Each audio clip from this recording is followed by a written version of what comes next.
folks. It's Mitch Boyle, Triple Double Sports Cards at tripledouble-sportscards.com. Last of the four-part series with Steve Hart of BBCE, and what a great guest he's been. And thanks to him, the amount of subscriptions we have now is tremendous. We've, I think, quadrupled what we had in the first year in about 3 weeks. So again, thanks to Steve and his team. So how are we finishing up this four-part series? Well, we have unfinished business relative to some really interesting things about the authentication process, specifically something that happened to me. And then he adds a couple of really unique situations you might see. And then I ask about something that is really unknown in the basketball world, which is the 83 to 86 star basketball. And lastly, he talks about the future of our business. I've been sending packs to PSA. You've been looking at them. And I had some packs that everybody who for 1989, you can see the sticker, and then you can actually identify it and put it even in your PSA packet, if you will, or your letter. 3 of the packs out of the 4 boxes I've sent in. Oh, there was a pack without a sticker. Yes. Yes, I remember when you told me that on the phone the other day. Yeah. That happens. Not often, kind of rare, but yes, it does happen. It's just a production issue.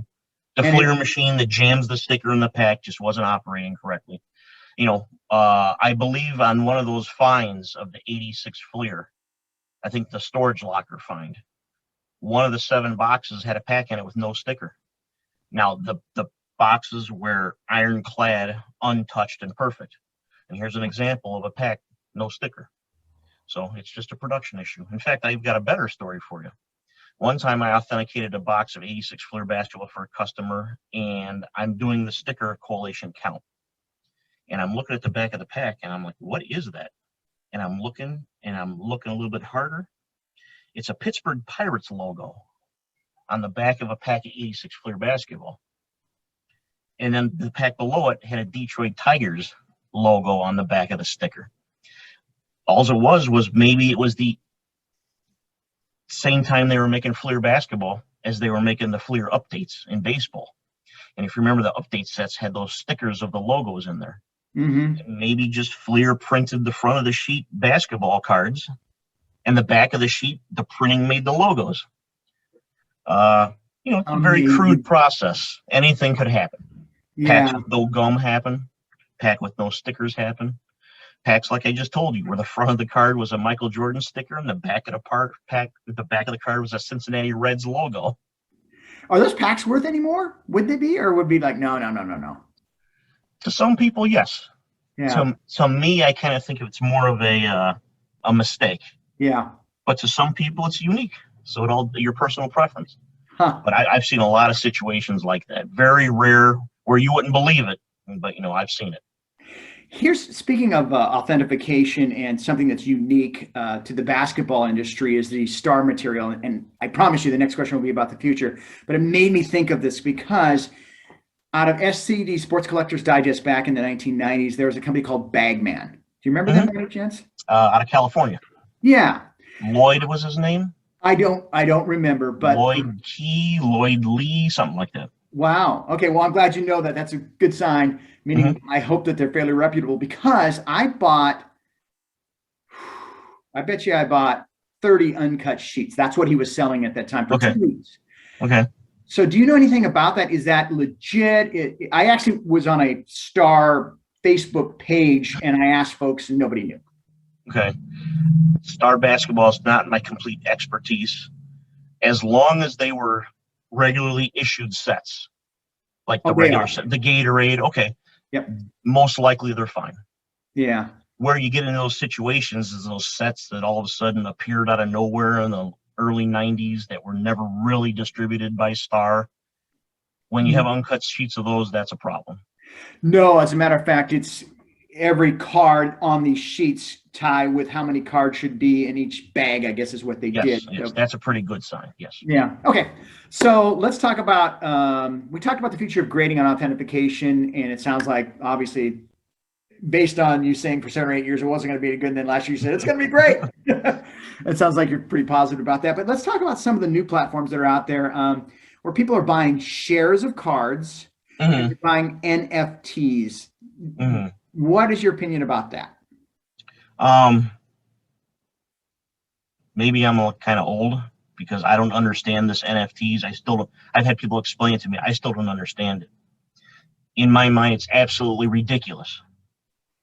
But of course, when I was 20 and I tried to explain things to my parents, they thought I was crazy, whatever I was talking about too. I don't understand it. I cannot see how it's worth much. I can't see how it's going to be worth anything going forward. But, I'm very ignorant on it. So I really can't give an opinion going forward. In my mind, I'm clueless. I can't see it having value. But that doesn't mean at all. What about buying shares of baseball, basketball, hockey, football cards? That concept? It seems to be pretty interesting. Seems to be working. It's worked well because our market's been so strong. Basically almost anything that has been bought through these fractional shares has increased in value. Mm-hmm. And a lot of the times then when it's sold, it's pretty impressive, profits. Mm-hmm. I wonder what's going to happen when the market shifts again. It always does. And it's not that easy where, things don't go up forever or always. Then I kind of wonder what the market reaction is going to be then when things don't double in money every 6 months. And when losses are being taken, I'm curious to see how it'll go forward. And you said when the market shifts, are there any things that you're looking for? Like, Mitch, if I were you and you noticed this, I would say, given my 30 years in the business, if this happens, then you should start being concerned. What's your thought about that? What would we be looking for that would mean not so good?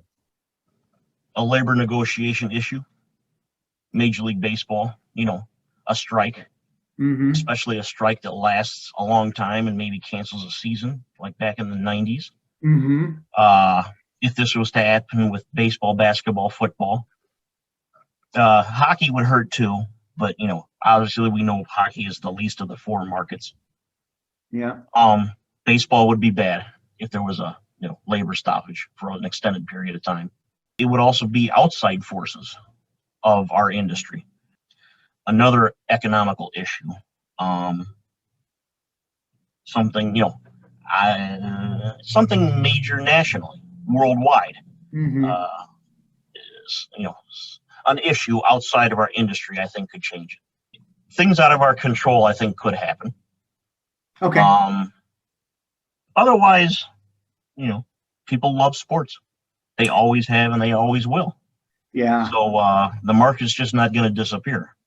Like I said, the worst thing would be a work stoppage. I don't think that would affect vintage material. Mickey Mantle doesn't have to worry about a work stoppage.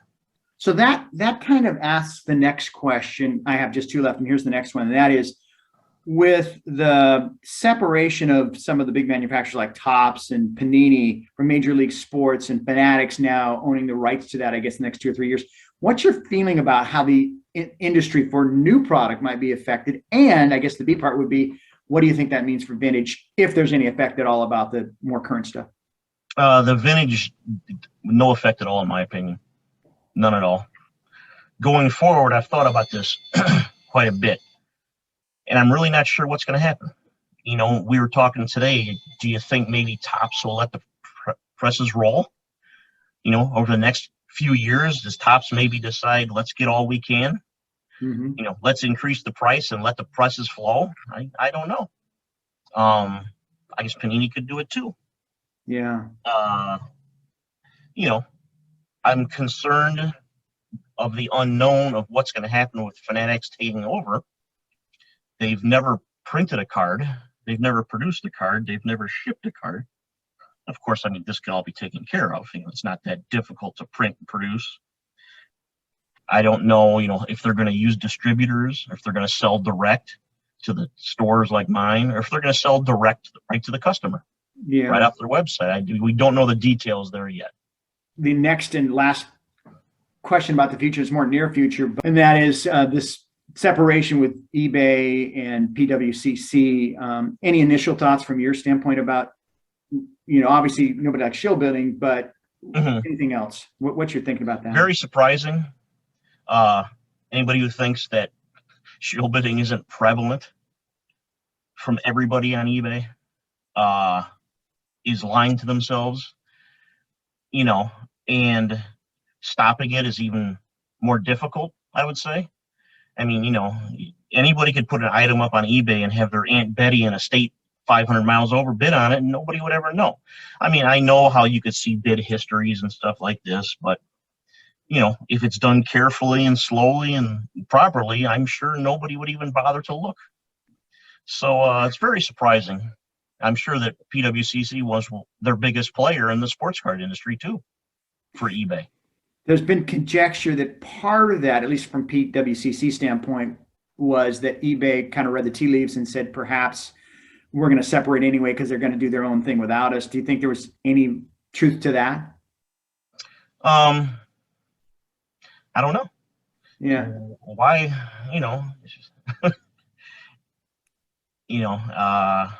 anybody could do that. Anybody can make their own platform. Yeah. I mean, were they worried about how large it could be? I mean, how large could it be compared to the whole eBay, monopoly on everything? I very surprising. Yeah. It sounds like, based on what you're saying, Steve, it's like, it just doesn't seem to make sense.